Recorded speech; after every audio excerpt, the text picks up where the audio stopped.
This is Pet Life Radio. Let's talk pets.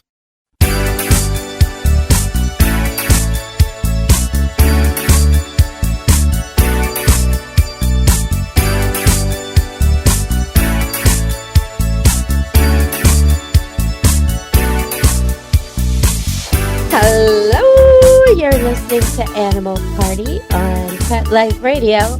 Party, party, party. Bring your dogs and cats. That's what we're doing today. In fact, sometimes you have a party or fireworks or somebody leaves the gate open or something, the wind knocks one down, something happens, and all of a sudden your pets are missing.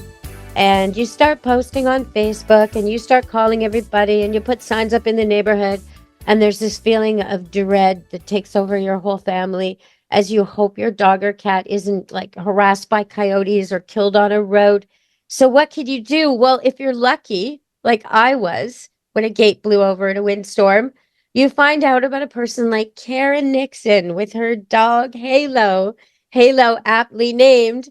So welcome to the show, Karen. Hi, good morning, and thank you. It's great having you. You're beautiful, white, looks like a white shepherd. What is your dog? What breed is your dog? Halo is a white Swiss Shepherd. Ah, okay. So for everybody out there, pointy ears, medium-sized build for a large dog, completely white like the snow, perky eyes and alert and happy tail and super affectionate with me, even though I was instructed not to distract Halo. So Halo came to me when a terrible windstorm knocked over bunch of gates, and these two foster dogs got out, brother and sister golden retrievers that were waiting for their forever homes, and they got out, and I just didn't know where they were. So maybe you can tell everybody how that was for you, Karen. I saw the post on Facebook. We were new to this. We had just started looking for pets. I think our first one was in September, but it wasn't really until December that we started doing it more often. And somebody had tagged me in the post about Sunny and Ruby and asked if I could go help. And I think that's when we got in touch with each other. It was quite cold. I remember it was dark at night. Freezing. Yeah. Wet, freezing, miserable weather. Yes. It was, wasn't it? It was absolutely miserable. And the concern was for the pups being out in the cold that long and close to the road. So I was pretty confident that we could find them, or at least find the direction that they went in. So I was not as confident. I was so skeptical because I thought, okay, you're talking about Camp Good Dog, where every inch of ground is scented by a lot of dogs, various dogs, multiple dogs at any given day. And these two particularly, every inch of the property they've been on. So how are you going to find their trail? I thought, oh, come on, right? But I've seen dogs when you handle a stick and then you throw it into a pile of sticks and they pick out the one you handled. I've seen it. So I should have known better, but I thought, okay, I got to give this a try. Last ditch effort. I've tried everything else. And then you came over. It was already getting dark. I thought, oh my God, this lady is so lovely. She's really optimistic. I wonder if she ever succeeds, was what I was thinking. And we did get like misled for a while. Maybe you could talk about that. We spent a lot of time in the back field for no reason, right? We sure did. We did a lot of circles of where the dogs had been. I mean, we got that good track right off the gate, right to the food storage room. Halo made that quick left there, and then we could see their paw prints. They had gone up to take a sniff at that door. And then down towards the back field. And there's so much odor there because they had come back and forth, over so much time every day. Plus that night, they had been running around there on their little adventure to start. So we really got caught up in a lot of odor around there. Then down in the back field, I know you were a little skeptical there. I knew they wouldn't be in the field because it's fenced, but I was hoping we could catch up with some odor from the forest, from air scenting, and see if they would come running out. Yeah, we're not going to get a track out of there, but if they were somewhere in your neighbor's properties off in the forest, if we circle and get the right wind direction, Hila would be able to pick them up off in the forest. And if they heard us, they might have come trotting to the fence. So all day long, we had been calling them and driving around and calling them and walking the fences with their best friends and all this kind of stuff. And and we actually these were intact dogs, and there was a female in heat at the kennel, so we were kind of taking her out to use her to lure him back. Nothing was working, right? And when you and I traipsed around, just to give our listeners an idea, I mean, it's torrential downpour in the rainforest, and it's still wintertime, and it's just freezing, and the wind is picking up.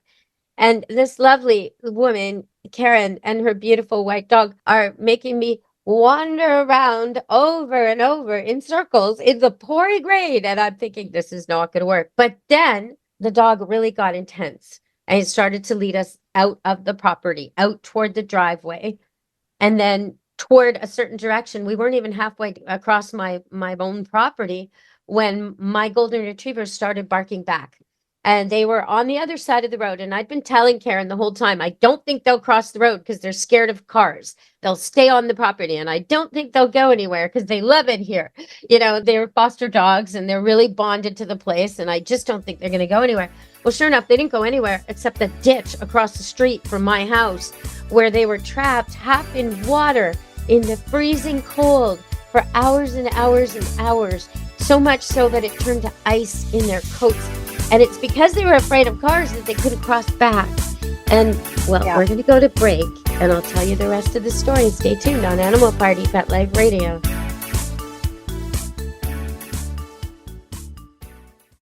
Take a bite out of your competition.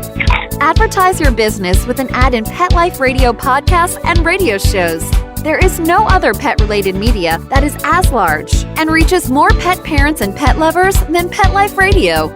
With over 7 million monthly listeners, Pet Life Radio podcasts are available on all major podcast platforms. And our live radio stream goes out to over 250 million subscribers on iHeartRadio, Odyssey, TuneIn, and other streaming apps. For more information on how you can advertise on the #1 pet podcast and radio network, visit PetLifeRadio.com/advertise today.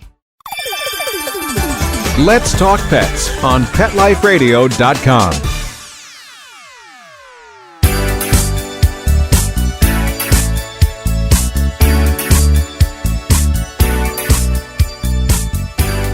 Hello, we're back on Animal Party Pet Life Radio with Karen Nixon and Halo the rescuing dog.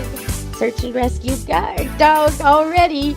Okay, I know you're just learning, but that was miraculous result because we'd been looking all day, calling all day, and they didn't answer us. They didn't do anything. They barked at Halo when Halo came near. But so they were in this ditch. I can figure out what happened. We have a neighbor dog, a very large ridgeback male, that comes over to the property and is very intimidating. And so they were probably running around, like you say, checking out the food storage, ran back to the front door when the gate blew over. And then he probably chased them. So they ran across the road in the middle of the night, probably when there was no traffic. And then they want to come home and the traffic is just not letting them. So I could see them, or he was probably also intimidating them from his house, which is next door. So they were probably too scared to deal with him and too scared to deal with the cars. So there they were stuck all day. So, okay, Karen, is this normal for you? Yes, it is. And it is normal when they're frightened not to come out when they're being called by their owners or anybody else. So I remember having a conversation with you and everybody else. And it goes like this. Well, we've been calling them and calling them. They're not here. They're not around here. They'd come out. They'd absolutely come out. But the reality is when they're frightened, they don't. They often don't. Can't say never, but they hide silently because they're frightened. And it's often another dog that comes by that they break that silence factor, or they bark at, or they just come running to say hello. I think in the case with your dogs, they felt as Halo was closing in, they barked a warning.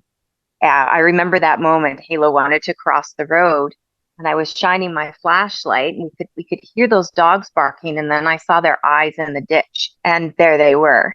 So Aww. It's very it normal makes me dog sad behavior. just thinking about it. They're these reddish golden retrievers, and they're about 40 and 50 pounds, the two of them, brother and sister, and they're so sweet natured and so adorable. And thinking of them huddled together in the river, this cold water. And, I just don't like that. But I brought them in, and I didn't make them have a bath or anything like that right away because they were so cold. I just covered them all up and then later gave them a bath. And I have pictures of them on the couch together. And weeks later, their forever homes came and they're all adopted out and everybody's good. And that gate is well and truly fixed, but you don't ever know. It's good to have tattoos and ID and microchips and even GPSs on your animals. But if they do get away from you, then, okay, so how did you train Halo to do this? You might be listening and thinking, what if my dog or cat does escape? Or my dog's really good at sniffing things and really obedient. How do I teach it like Halo so I can help my neighbors when I see a post on Facebook? Okay, how'd you do this? I started her as a puppy. I'd always intended on doing this with her. And so there was some skill sets that I wanted her to have. Scent detection, which is using air scenting to find the source of odor. Tracking, which is a very precision nose down on the ground. We took classes for that. But when you're looking for a lost pet or a lost person, and by pet, it's mostly dogs. Cats are a completely different technique for the most part. They do what they call trailing. So that's a combination of tracking and air scenting to find their target, whether that's a person or a dog.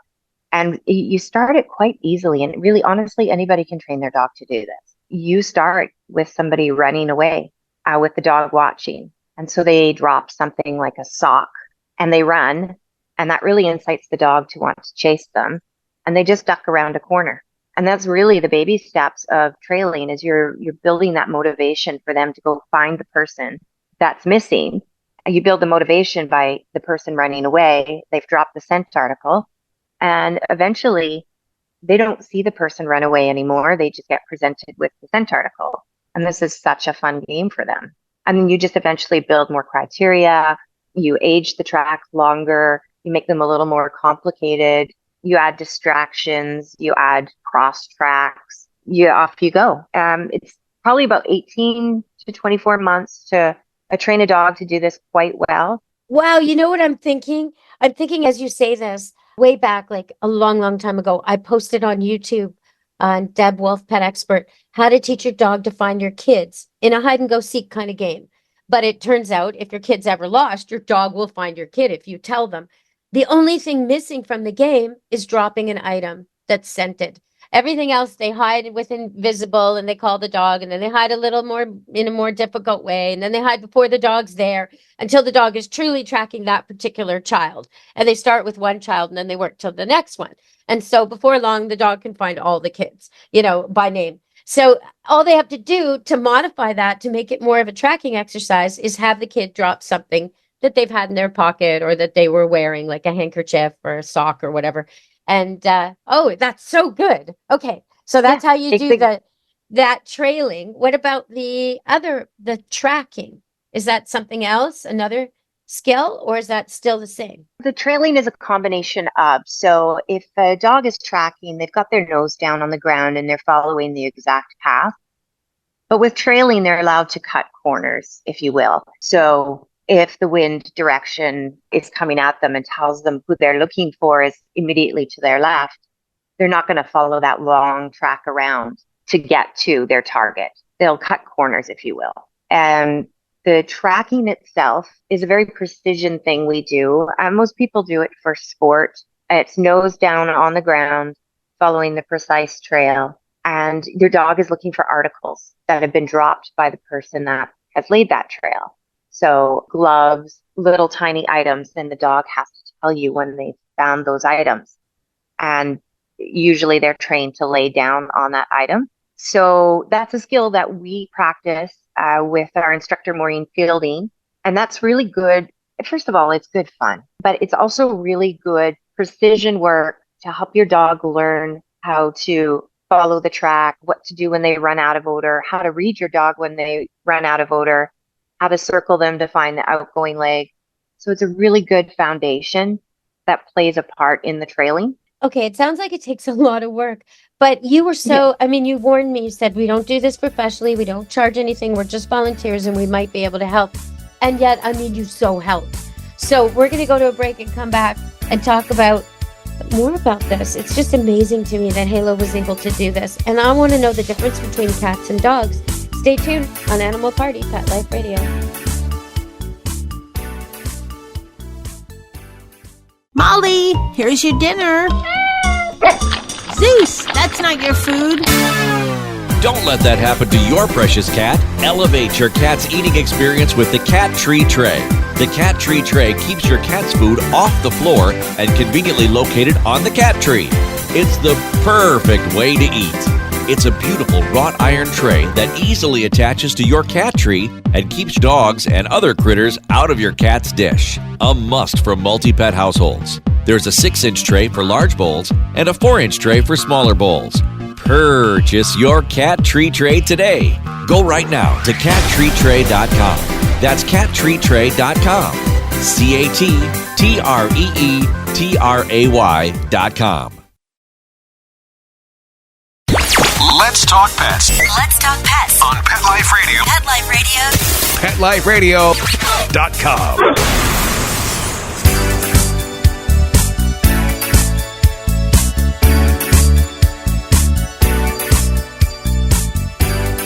Hello, we're back on Animal Party, Pet Life Radio.